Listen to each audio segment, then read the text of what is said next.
Dentons, a local firm, but also out of their Dentons Canada, the Toronto office. And in my second capacity as a member of the board of the Canadian Council for the Americas, an organization in which I have probably sat for many years. And this event, as you expect you already know, has been co-organized by Dentons internationally and the Canadian Council for the Americas, and we're delighted to have you here today. I'd like to say, if you've got the program, you see the sponsors listed here, and a number of them are with us today, and we appreciate having them. Ontario Teachers, Scotiabank, ATCO, Goldcorp are all represented, but all of the sponsors who supported the CCA and allowed it to flourish over the last few years are mentioned on your program. The CCA has also flourished as a result of the efforts of two key individuals, our president and vice president. The president is my good friend Kenneth Frankel, who will be doing a fireside chat with Minister Ebrard and with former Prime Minister Chrétien, and I'll turn it over to him in a minute. Because of his efforts and also the efforts of Martha Blackwell, who's at the back there and who's been instrumental in organizing this, the CCA has developed an excellent reputation both within the business communities of Canada and our target countries outside of Canada, but also with governments. About the other organizer for today, which is Dentons. Quite frankly, there's not a law firm in the world that is more committed to Latin America than Dentons is. We are the Latin American law firm. You might ask yourself, why is a Canadian talking about this? Well, because the main reason is that I'm head of the Latin American desk at Dentons Canada, and very involved with many of my colleagues who are active down here, and with our colleagues here in Latin America to develop a relationship within the firm and with our clients that we serve both in Canada and in Latin America. We have what we're extremely proud of. And one of the reasons, quite frankly, that we wanted to work with the CCA on doing this event is that we thought this would be a chance to allow the business community here in Mexico to become more aware of what Dentons is doing.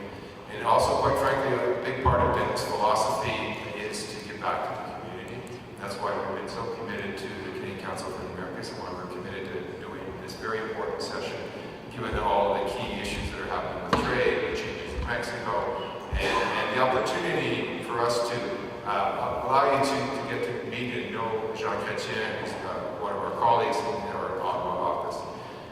The Canada office is represented by a partner in them from Montreal, a colleague from Calgary, who is also a senator, and myself from Toronto. I'd like to ask all the people from Dentons to stand up, please, just so that you can, afterwards, if you want to talk to them or ask any questions.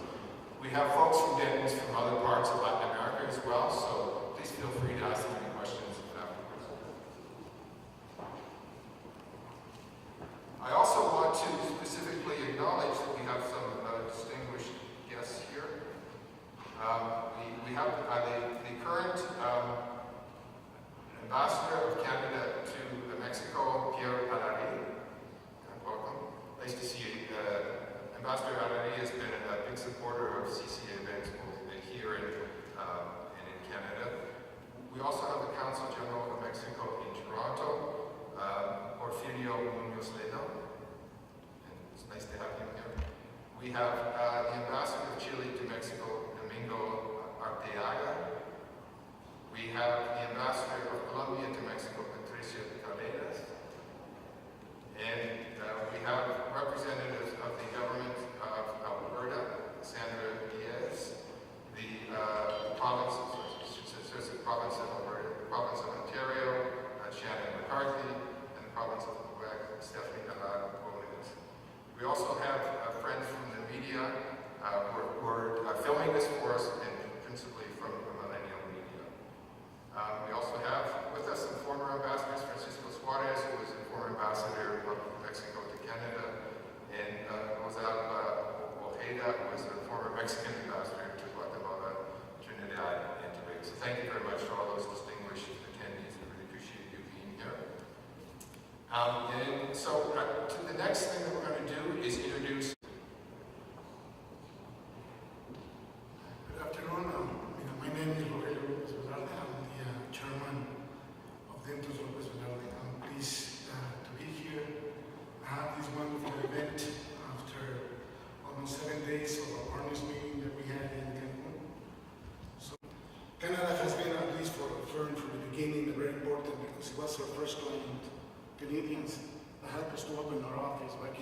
the Senate. So we are very honored to be with the former Prime Minister and Canciller Marcelo Ebrard.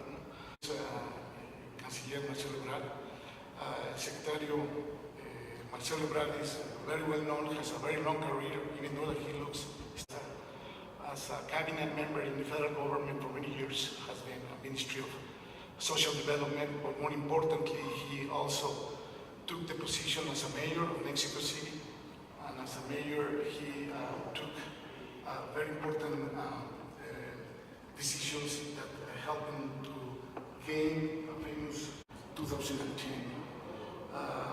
Marcelo Ebrard has a degree on Foreign Affairs, Colegio de Mexico, prestigious Colegio de Mexico. If I pronounce it correctly, is the specialty in public administration at the College of Public Administration. So we're very pleased to have him and here with Dentons.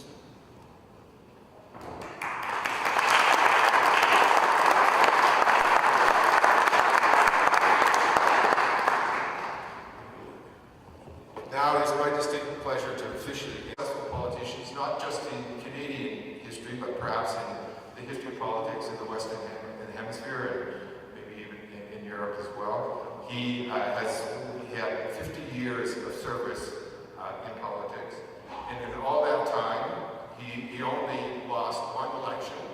It happened to be the one that I worked on, but I'm sure there's no relationship. And that was when he ran for leadership. So why would you say that he was a success? Because, not only because of those 50 years, but he had 3 back-to-back majority governments.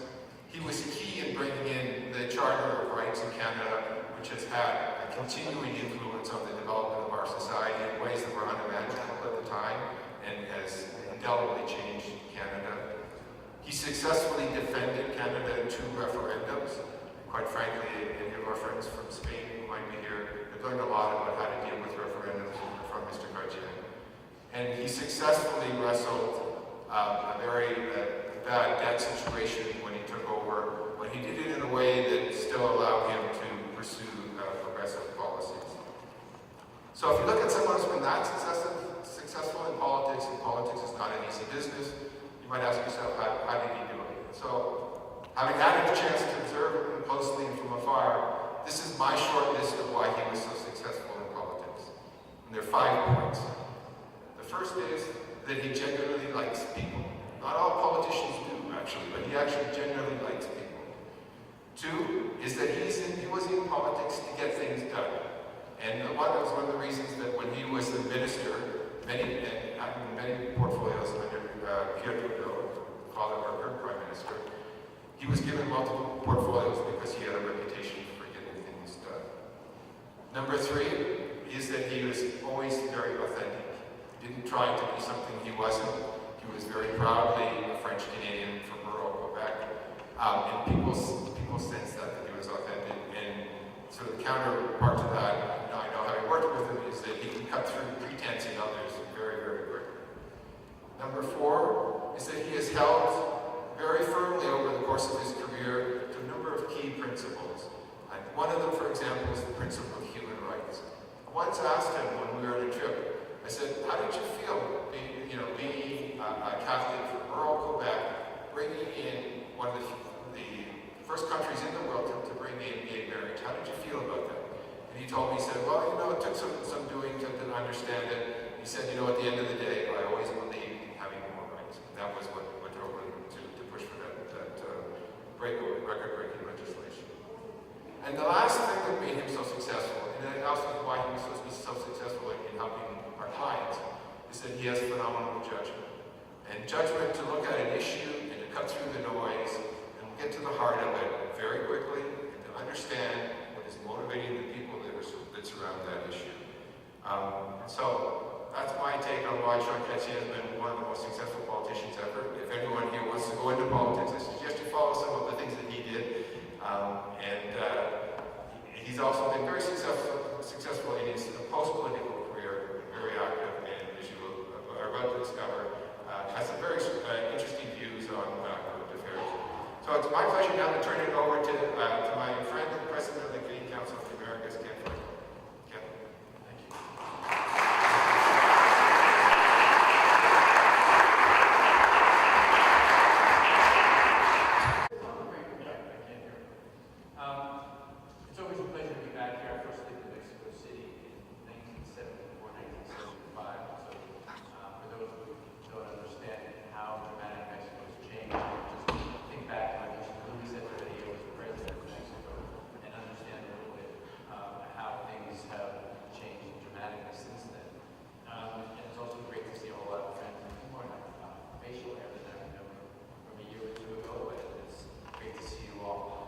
let's jump right into it.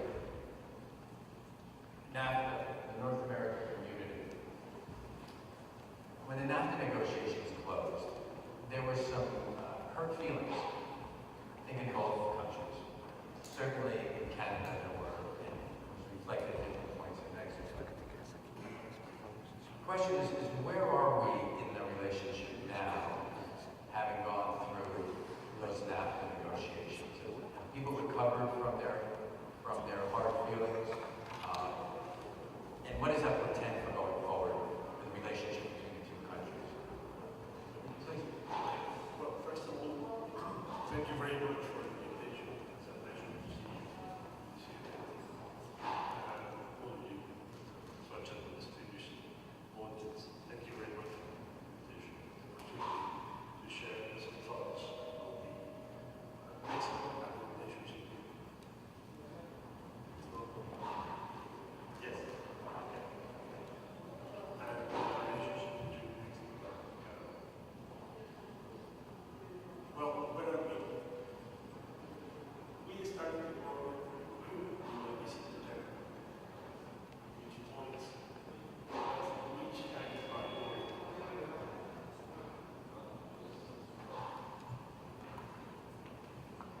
We priority Canada in the sense of people. We had a splendid visit in Africa, and we saw a lot of things.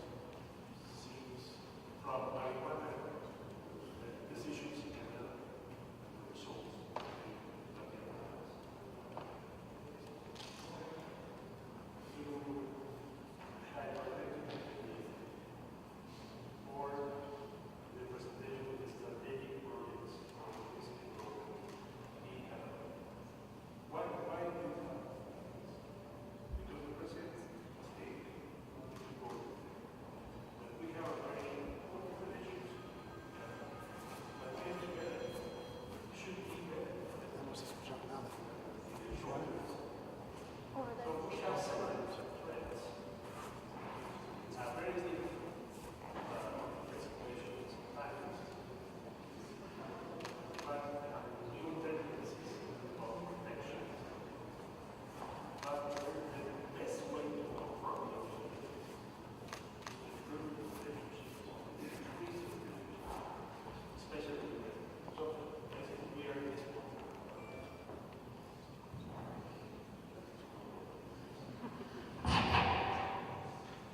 So we are in this point. And I think that as far as I can see, the relationship with Canada is going to grow in several sectors. And so what was the reaction to this? You go to the NAFTA battlefields. Well, let's start. Let's use the new start from you want to start and complete it. Why not? We are doing it. It's possible. It's a political design. The close relation with Canada. We share a lot of things. About others, values, about what kind of world can we expect to get. How can we continue to work together? The fight for action, climate action, human rights, and above all, democracy.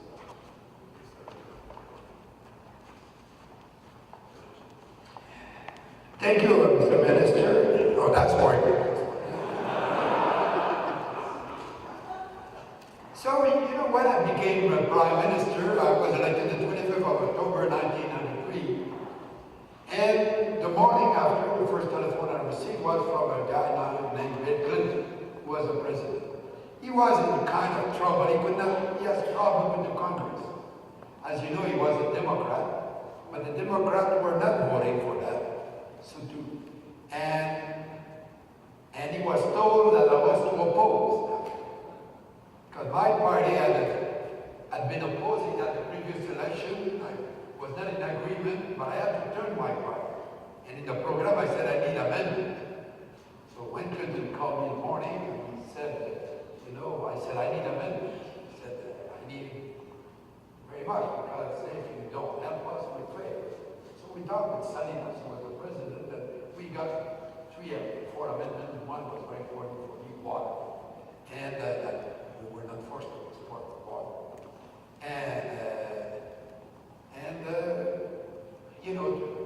A guy by the name of Ross Perot, from Texas, who had run against to be the president, called me. Oh, I was not sworn in yet. He said to me, Mr. Chrétien, if you block NAFTA, I will erect a big monument for you in Texas.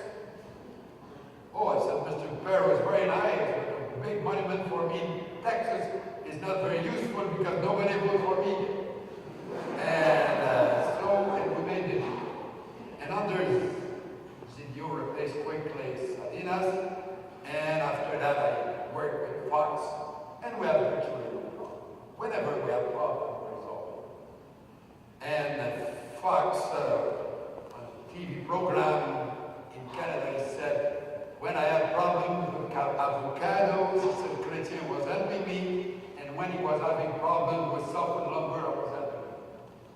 And it is where we can help each other, because we're dealing with America. And America is very complicated to deal with, because you have a form of government that we don't know exactly who decided anything. And we talked with the president, he said, yes, I'd like to do that, but Congress are crazy, Senator, they don't know what to do, and blah, blah, blah, and we talked to the senators. So, and you have to look at the situation and kind of roll with the punches. The Americans never respected it. They are for free trade as long as they are not affected. And after that, when they are affected, they find a reason to move. But it's not the president, it's somebody else. But they move by move. They are under pressure. And suddenly the pressure, you can make what I call negotiated trade.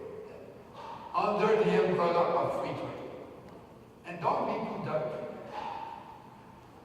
And if you do that in a form of collaboration like between Canada and Mexico, if we join together, defending the interests of each other, we can be very useful. And it was a great success in my judgment. 10 years with that, we increased our economy great in Canada. We managed to reduce, when I became Prime Minister, we were in a very difficult fiscal mess. We managed to balance the books. And the growth in our economy was caused, good part, because of today we're selling for $2 billion of goods a day. So it is nothing bigger in the world than that type of nation. And you must sell quite a lot too. So that we have, Canada and Mexico, a lot of influence on their economy. And in fact, in the last negotiation, you were very useful in a way, because one day Bill Clinton called me and he said to me, when we were discussing that, he said, look, in Arkansas, they all voted against my wife in the rural part of Arkansas, even if we weren't, he was from there. But all the farmers of Arkansas need Mexico, because they sent a lot of their goods to you guys.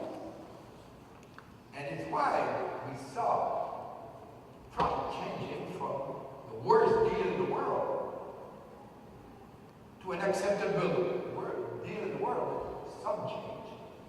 But for him, the biggest change, he would change the name. But we changed the name and we still call it NAFTA anyway. So, it is a big result.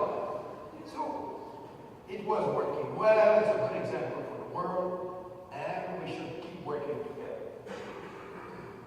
When you were working, when you first started in the U.S. presidency, you talked about the same with the Mexican president, and certainly you.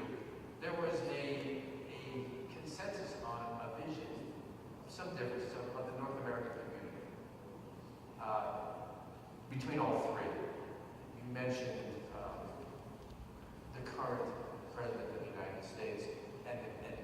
turmoil that's going on there.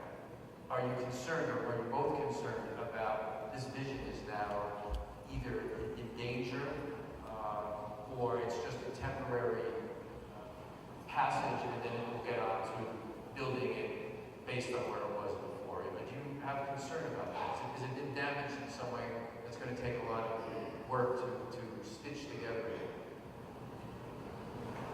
Oh, for me, I think that what happened is a good example. From the worst they ever, it was silent. Why? It's because the state who voted for Trump are free traders. Like Iowa and Arkansas and so on. They need it because it's underproduced. And you can see the negotiation at this time with China. It's all driven, apparently, to buy more farmer products. I'm not a pessimist. I think that the Americans, the change in the approach of Trump is an indication that what was created 25 years ago is still very valid. I agree. I should say that you have two objective limits to the new rhetoric against the community. Well, the first limit is about the economy, because our ties are so such importance. It is a border line in any protectionist rhetoric or position against free trade. As a matter of fact, USMC or TMAC or NAFTA too is going to be one of the most important advances of the current administration for the next election.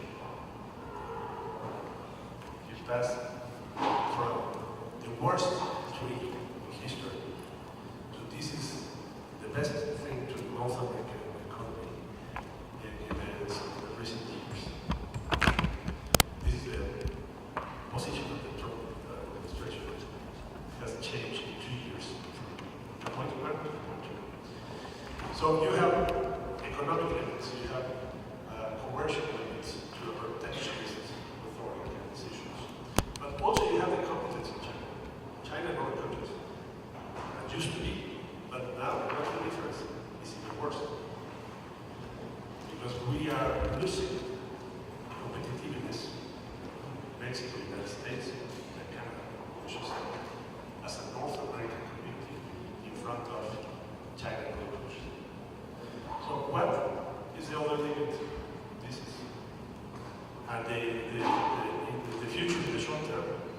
So we should not only support the new NAFTA 2, but increase the North American community and the ties between our economies. So as far as I can see, and this is the point of view of the administration. And we are in the same position. Yes, and there is one element too that I don't mention very often, is the tariffs this time, like steel and aluminum. You know, one thing that is not in the debate, it is taxation. When you look at that, you put tariffs to China, Canada, to Mexico, to Europe, and that is money coming to his treasury. So it's a kind of sales tax on the consumers of America to compensate for the tax cut to the rich guys. Because he needs money. At the end of the day, I've been in politics 40 years. And the money you spend is the money you collect. There is no mystery about it. You don't grab it in the tree, you know. You go in the pocket of people. It's the way it's working.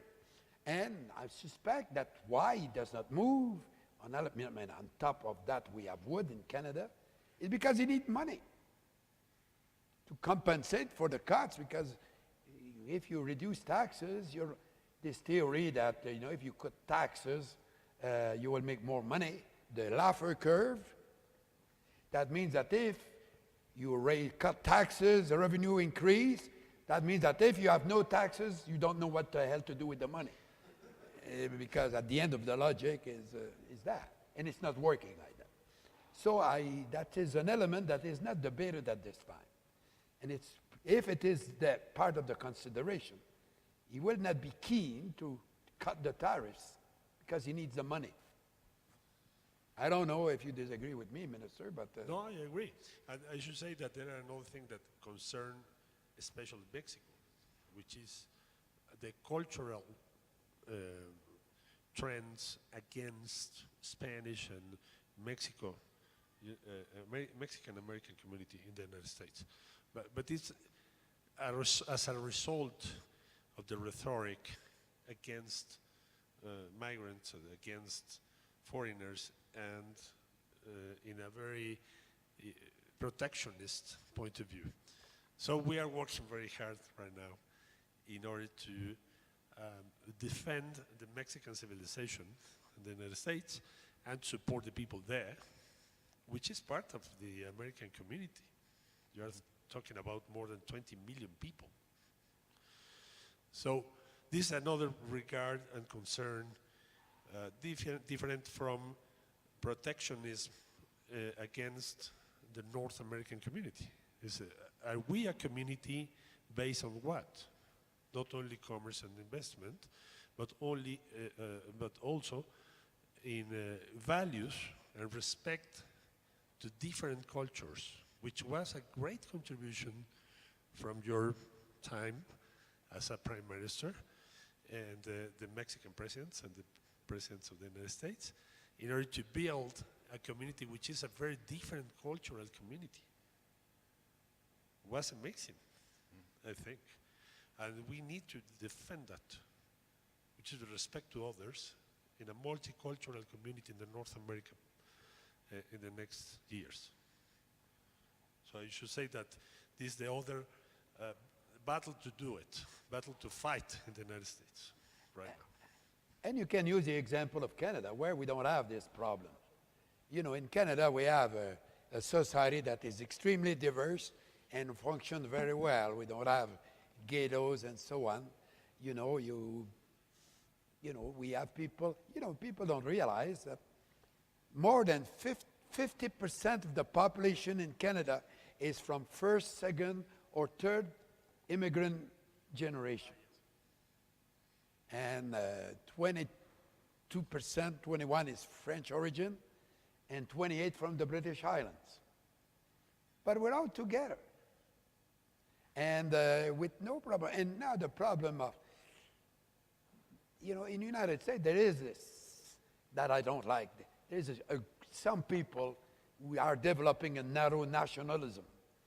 And that is perhaps one of the biggest problems that globally we will face when we see what's happening in Poland today and in Hungary and right-wing government, more or less in Italy, what's happening in France and crazy Brexit and all that jazz.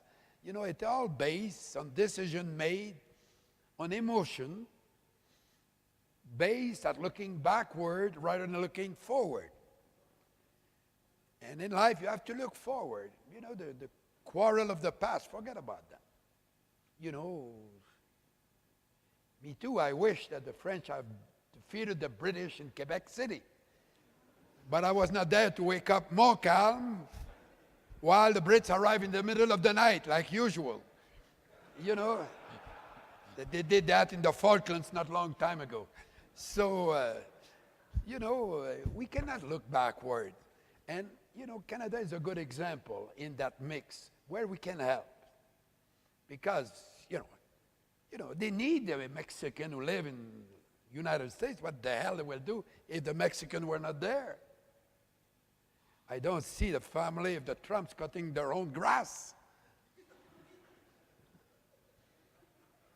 Anyway. Keep going. Do you think? No, ask me. I'm here to answer. I'm here to answer a question, and you too. But you don't have this system here. In Canada, the Prime Minister and the Minister have to be in the House of Commons every day to take questions. Well, We have the press conference daily by morning. It takes 2 hours in the house. Yes, So a but- Mexican innovation. Well, let me. and we have press conference on top of it too. That's right. Let me just jump in to explore something that the Canciller had said about. You talked about basis of deep collaboration between Canada and Mexico, and you mentioned human rights, democracy. I think were two of the things that you mentioned, and traditionally Canada has prided itself in international affairs as being a mediator, a conciliator, a peacemaker. It's been something that Canada's been very proud of.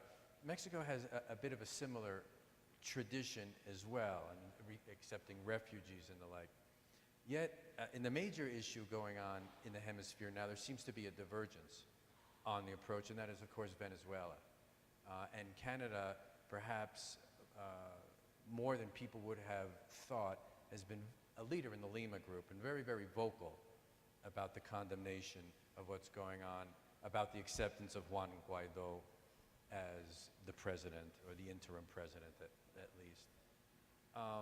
And that doesn't seem to have much pushback from the population in Canada. There's some people way far on the left that will say a few things that maybe you shouldn't be doing that, and in every society there's that group that would want to do that. But it seems to have wide acceptance in Canada. Mexico is following a different path on that. Do you want, what do Canadians who would like to see Mexico join them in the Lima Group, what do they need to know about the position that Mexico has and why it has that?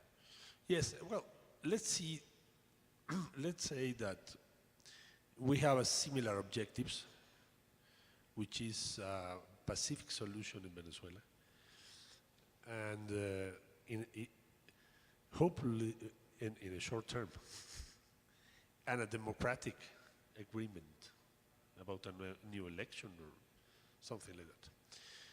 So the question here is, we share with Lima Group our concerns before the decision to recognize Guaido and the implication for that in the situation in Venezuela right now. So we have two differences with similar objectives. First of all, we cannot support any kind of use of recognition as a political tool to say, well, we don't recognize you and we recognize Mr. Guaido because it's against our constitution. That's a very important issue. We have the principles in our constitution that guide your foreign policy. You have limits in your decisions, which are in the constitution. We are against the intervention. We are against the use of recognition as a political tool. But the other difference is about the result of the strategy. It's about what strategy is more efficient. So when you see Guaido 10 days ago saying that he can support a military intervention or use of force. He just said no, all options are on the table. Use of force in Venezuela. Yeah. You said, well, which strategy is better? And we propose something.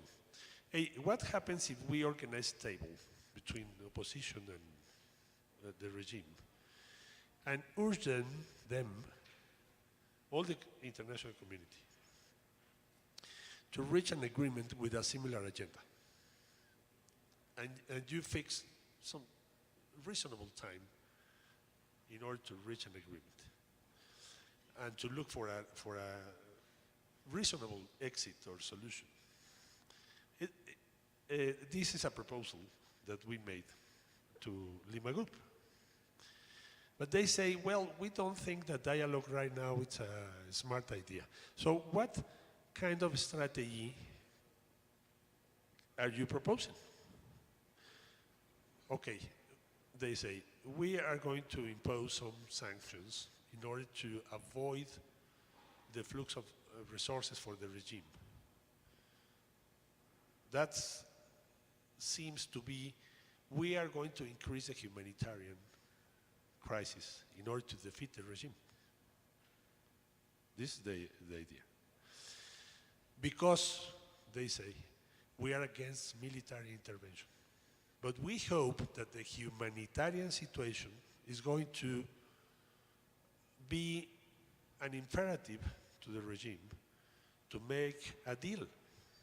Okay, we don't share this approach. Mexico don't share this point of view because it's extremely costly in terms of the society of Venezuela. And we are not sure that this is going to make sense at the end of the day. So there are different principles and the effects of the strategy. We think that it's better to say we are going to support a dialogue 2 weeks or 3 weeks with this agenda. All the countries, all the world, or almost all the countries, in order to reach an agreement. So this is the difference. No, it's not about the final position or the objectives of the initiative. Mr. Prime Minister, one of the points you always make is publicly, privately, is the importance of keeping channels of communication open and dialogue. So what's your view about this? But I'm not familiar with that because I'm not following that on a daily basis. Yeah. So, you know, it's a very complex situation, and there are probably many ways to resolve it, so some disagree. My view is, generally speaking, when you isolate too much a regime, you consolidate the regime rather than defeat it, historically. It's what I have observed. So I always kept doors open. Sometimes, you know, I was having, for example, was the first foreign leaders in 10 years from the Western world to visit Cuba when Castro was there. I was the first foreign leader to visit Vietnam when I was prime minister in 1994. And I helped Vietnam with some officials to help them to prepare to become part of the WTO, the World Trade Organization. So I believe in dialogue. You know, when Chavez became the leader of Venezuela, everybody was very preoccupied. But he came to visit with me even before. Perhaps I have an anecdote about it. Is the summit of the Quebec Summit. It was of the Americas. It was the first summit of George W. Bush. 2001, correct? 2001, and everybody was afraid that Chavez was to suck it to George W. And it would have caused a problem for me. So I talked with Cardoso, who was the president of Brazil. And I said, Cardoso, come with me, we'll talk to Chavez. So Cardoso said to Chavez, you know, don't get too excited because Chrétien is a friend of ours and don't mess his summit. So we came to the conclusions. Cardoso said to Chavez, when you speak, if you go too far, I will just do that. That's what it means, slow down. And they were facing each other. So I gave the floor to Chavez first, before Cardoso. And he did it with no problem. And when Cardoso took the floor, it was Chavez who was doing that. But anyway, the summit was a success. So it's difficult in a situation like that. And, you know, just to give you an anecdote. Another anecdote, I was meeting with Putin one day, and I know him because he was a president when I was prime minister and so on, and I visited him. I was visiting the office of Dentons in Moscow, and I was not to be in Moscow, not visit with Vladimir.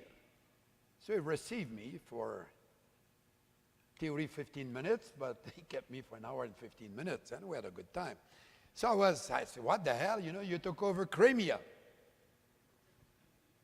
You know, it's illegal internationally. He said Crimea was part of Russia during the USSR, and Khrushchev gave it away to the Ukraine about 50 years ago. But he said the majority of the people, we had 3 referendums, they want to be with Russia. But he said, Chrétien, don't tell me that I'm wrong, because you recognize Kosovo without a referendum, and they were part of Serbia. And there was not even a referendum. So don't tell me to respect international law when you broke the international law yourself. My God, I had no answer. So, you know, when you read the press, there's always another side to the story. When you read American press on Crimea, on the other side of the coin, they don't talk about it, but it's a reality. And it's delicate because, you know, I lived that myself. We had a referendum. So with a crooked question, are you for motherhood and against sin? I could have voted yes, but that was not the question. I had a bill eventually to force them to have a clear question, because a question of 114 words, you know, you can mean anything. So just to tell you that flexibility in situations like that is important. So Mexico has a different view than Canada. You know, perhaps they are a bit more practical than we are. I don't know. But dialogue is important. And I hope that eventually the guy will realize that the mess in which they are, you know, people are leaving and they're starving and so on, and he's the boss. Very nice to blame the Americans, but, you know, it's perhaps he should look at himself a little bit too. So when you see him, you tell him that from me, okay? A message from Monsieur Chrétien. Do you want to? Yeah, I completely agree.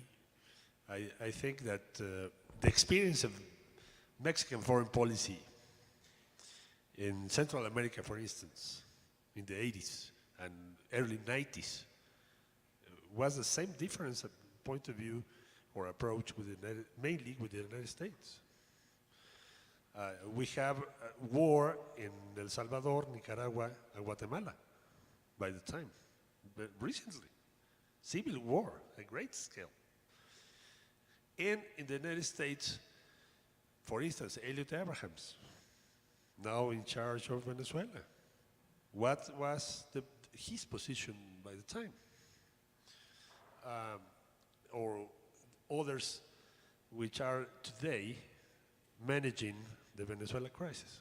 What was the position then? Well, let's follow the war and defeat the communists and eradicate the socialist or communist or guerrilla forces in Central America. What was the Mexican position by the time? Contadora Group and other countries, Canada also. Let's have an agreement, cease fire, and start to talk about democracy in those countries. So you have a democracy right now in Salvador, Guatemala, and Honduras. Nicaragua, they are a dialogue right now. We expect results from this dialogue. But the experience from the Mexican point of view about flexibility, about how to reach an agreement, is that dialogue is a successful tool, always, in order to reduce tensions or avoid violence in our American continent. So we are very worried about the Venezuela situation because we can have something very, very difficult in the next months, because it seems that the strategy to recognize Guaidó and to isolate the regime, Maduro regime, is not working very well, as far as we can see. So we can have a really humanitarian disaster there. We have 3 million people outside Venezuela right now, maybe we are going to have another 2 million. And it seems that it's not very easy to expect a solution with the current trend in the policy promoted by the United States, Grupo de Lima, and other countries. Remember Syria, for instance. 8 years ago, you have a statement in the United States saying, this man is not going to be anymore as a leader of Syria. What happens? 8 or 9 years later. We have a terrible disaster there. We have millions of people, Syrian people, in Turkey and other countries. And now it's very difficult to imagine how to solve this problem and crisis in Syria.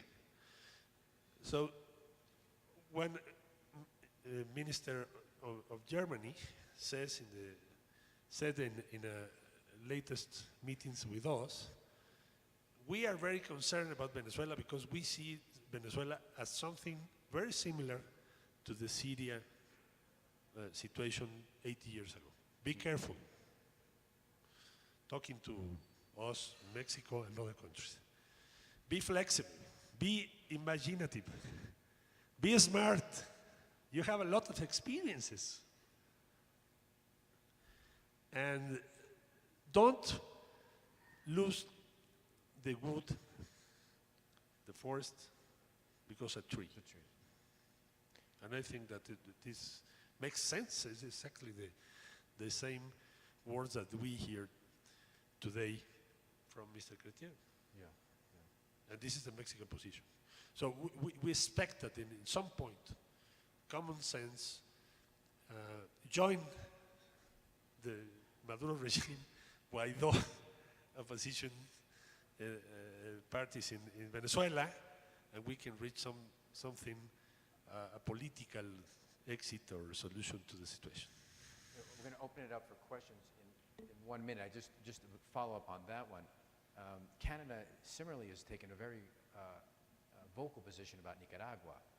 Is the Mexican position on Nicaragua going to be essentially similar to what the position has been on Venezuela, or do you see differences that would require a different response? Our position in Nicaragua is in favor of the dialogue. They are right now in the middle of a serious dialogue about democracy and freedom. So we see that as a very good initiative and a very good process, and we are going to support the results of that dialogue in Nicaragua, which is a very different situation in Venezuela. Questions from the audience? We have about 15 minutes.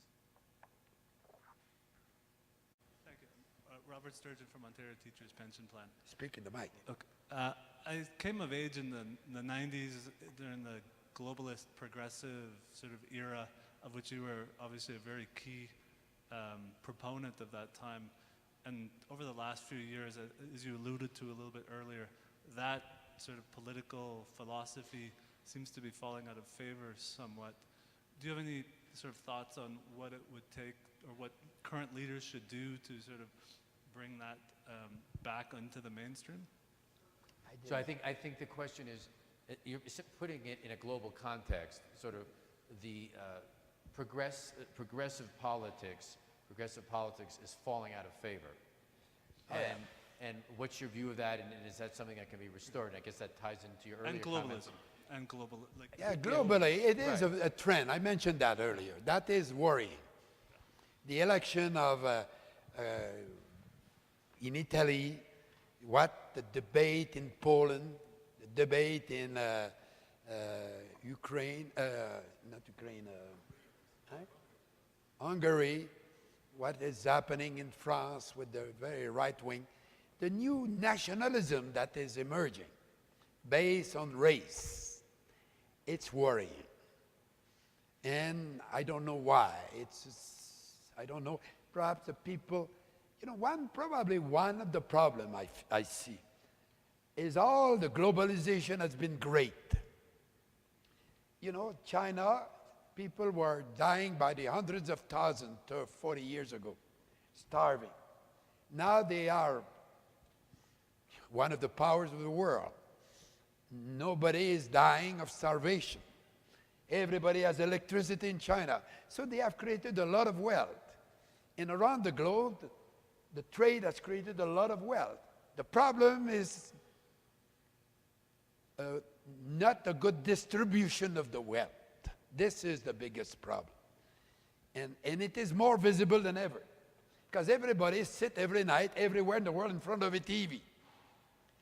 And they see the wealth, the exaggeration of the wealth. And they see in some villages in their country, starvation. But we made a lot of progress in the last 40 years. You know, when you look internationally, you know, but education is in every country now, much less children dying as kids and so on. We've made, poverty has diminished a lot around the globe compared to 50 years, but not fast enough in the relation with the wealth increase of the very rich. And it is visible on a daily basis. And if we don't attack this problem, we'll all pay the price. Cannot say it does not exist. You know, someday, you know, when I talk with wealthy people, I said, you guys, you have responsibility. Because if you keep like that, you will have it on the nose someday. And, you know, and I said, the people will revolt. And it's what I feel could develop if we don't find a way to have better distribution of wealth around the globe. And I'm not a socialist. I'm a liberal, a Canadian liberal. What is a Canadian liberal? I see Senator Tory in front of me. You know, when I'm traveling, they ask me, what is a Canadian liberal? I say Canadian liberal because a liberal in Europe is a right-winger, and liberal in the United States is a left-winger. So they will ask me, what is a liberal in Canada? I will say a liberal in Canada is when the people on the left says of you, you're right-wingers, and when the people on the right says you're a left-winger, you're a good Canadian liberal Chrétien. Marcelo, Well, we won the election recently. I should say that we understand that there are changes, very important changes in our imagination about politics and power and society. And you see in Europe, United States, even in Quebec, right now, in the past election, the main issue was immigration, not the relationship between the French part of Canada and the rest of Canada, the Anglo-Saxon part of Canada. Rather than that was immigration or migration. So in the United States, some parts of Europe, you have, there are societies and economies losing ground in front of Asia, China mainly. And you have a reduction or restrictions on the level of life, and also in this regard, in this situation, is very clear the inequality in the access to the wealth for all the society. But this is very important. This is, they are losing ground. You can imagine, for instance, France or other countries in Western Europe. What are they going to do in front of China and the other countries, India, or Vietnam, and all the countries in Asia, in the next years, in order to maintain their high level of life? So the governments are reducing or cutting benefits, increase taxes, reduce the protection to labor in the labor laws or the labor systems. So the welfare state and their basement in several of those countries are in danger. And they want to change the basement of the welfare state and the agreement, the social agreement about that. So I think that we are going to see a major changes in the structure, the political life in those countries. For instance, if you see Germany, the rise of the right in Germany, it's amazing and it's very dangerous. It's all over Europe right now. The values of democracy, pluralism, multiculturalism are in danger? Well, in several countries, yes. What are we going to do? So we need to work together with people like the liberals in Canada, or the people who believe in multiculturalism, in more another kind of societies, progressive societies, and work together in order to have a common narrative all over the world about what is going on in the world, what can be done in the next years. It's not a matter to be against globalization or to be against markets, as was in the past 25 years the main debate in our societies. It's about how are we going to organize our societies with the market, with the competence that the competitiveness that we need to have, and how are we going to share the benefits between us, with the poorest, with the weakest. I think that's the issue right now all over the world. Mr. Secretary, there was a, thank you for your intervention. You have been talking about competitiveness and the North American region as a competitive market. However, the new administration has been taking decisions and announcing decisions in many sectors where, for example, Canadian investment is very active: electricity, oil and gas, infrastructure, natural resources, and a lot of decisions that are making the markets, as you know, very, very concerned. So I wanted to know if you had a with investors about that, and what is the view of the new administration with respect to international investment in Mexico in those sectors? Sure. Well, we have, first of all, are we against the foreign companies? No. It doesn't make sense to be against the foreign companies just because they are from other countries. What is the main purpose of the government? I don't know if we are communicating this in the most efficient way. We need to avoid or surpass the disaster of our national companies in the energetic field. There are no justification to have something like Pemex right now, with a debt of about $100 billion, $9 billion in the short term, with a huge amount of passives and obligations, and you have your oil production falling. So the president wants, well, it's the most important company in Mexico, Pemex. So the president wants and propose to put Pemex in another situation in the next 4 or 5 years, because it's very important for the country. But it doesn't mean that we are going to finish the contracts in the Gulf of Mexico with private enterprises. It's not the case.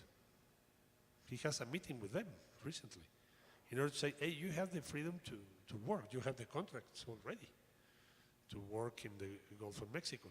We expect that you produce more quickly or as soon as possible, because today we don't have yet oil production from the private contracts that was signed in the past 3 years. That's because it takes time. So there aren't any kind of change with those contracts, for instance, in oil industry. And it's the same approach in several fields. So I think that we can have, I propose to the ambassador, Pierre Gallagher, to have meetings and to serve from the foreign ministry point of view, to serve as a bridge between the companies that already are in Mexico, which it matters to support those companies, to listen to those companies, and to help to solve any kind of problem. Because it's not an ideological one. It's not a political one. If there are problems with the perception, we can fix it. If there are some trouble in the real life, okay, let's know what is going on and try to solve it. And I think that we are going to have a good situation in Mexico in the next years for the investors and the foreign companies. I hope so, and I think it's going to be. I know there's several other questions, but we're actually, and so we can continue with the questions and discussion then, but now I'd like to call upon Kip to close the event. Rogelio? So, ladies and gentlemen, I think this is, having been at many of the CCA events, I can tell you this is one of the best ones they've ever put on, and I'd like to, on your behalf, thank our special guests, Minister Ebrard and former Prime Minister Chrétien, for their wonderful participation today. Thank you very much. Thank you.